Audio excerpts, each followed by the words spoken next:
there, I'm Christine Dunbar from SpeechMod.com, and this is my Smart American Accent Training. Welcome to our Word of the Day series, where I've been taking your requests for words you'd like help to pronounce in American English. Today's request was for the word potentially, and this came in from one of our Facebook fans. So we're going to break down this word, help you to pronounce it correctly, and give you some strategies to be able to use it fluently and easily in your everyday speech. One thing to note about the word potentially is that it has second syllable stress. That means the 10 syllable is long and has a clear vowel, and some of the other syllables have reduced vowels and are much shorter in duration. So one suggestion I make for my clients when we're working on words with second syllable stress is to try starting the word with the stressed syllable. As soon as I start the word from the beginning, however I've always been saying it may come out of my mouth. Even if I know a new pronunciation, the correct pronunciation, we really rely on habits for speech. So sometimes it can be hard to change your pronunciation on a word. Mixing it up, starting in a different place, using some different strategies can help you change that. In this word, I would start with the 10, say potentially, then add my beginning, potential. Let's look at some of the sounds in this word. The 10 sound has the red tent vowel, like in men, and the word ten or tent. If you need help with that vowel or any vowel sounds, I suggest checking out my vowels playlist, which can walk you through the different vowel sounds, what words you'll find them in, and what error patterns you might be making on those sounds. Then another pitfall with this word is the letter O. It doesn't say an O or an ah in this word. It says the sound.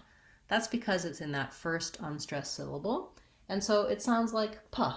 You see the little upside down E that stands for the vowel schwa, which sounds like It's in a lot of short unstressed syllables in American English.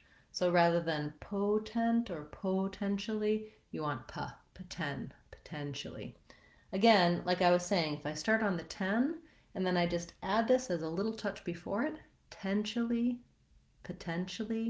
I'll be more likely to use the correct vowel and the correct rhythm because I hear in my brain that the 10 is important and this first syllable is unimportant.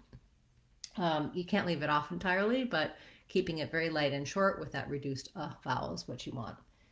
Then we have in this TIAL sounds like an SHUL. We have another schwa sound, so an shul. And it's almost like there's no vowel there at all. I go right from my SH into my dark L, shul. So I do have to have a little gliding vowel in between, but I want to keep it nice and light and short. Potential.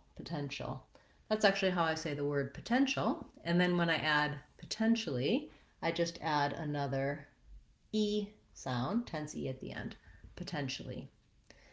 When I can say potentially by itself, I want to start trying to use it in some short phrases so that it comes out with these new patterns correctly and easily when I want to use it in real speech. So let's try a few. Potentially viable. That's potentially going to happen. Potentially, I'll be able to hire some new employees. Potentially, we will see some improvement. Okay, so thank you for the request for the word potentially. If you have a request you'd like to see as part of our Word of the Day series, you can leave a comment on this video or any of my videos, and I'll add it to my list to cover in an upcoming class. You can also attend our Friday live question and answer classes here on our YouTube channel, Speech Modification Seattle.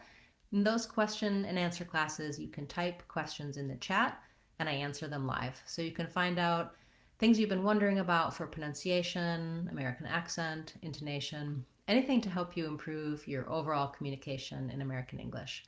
I'm looking forward to seeing you in tomorrow's Word of the Day class, as well as, I hope, in our Friday live question and answer class.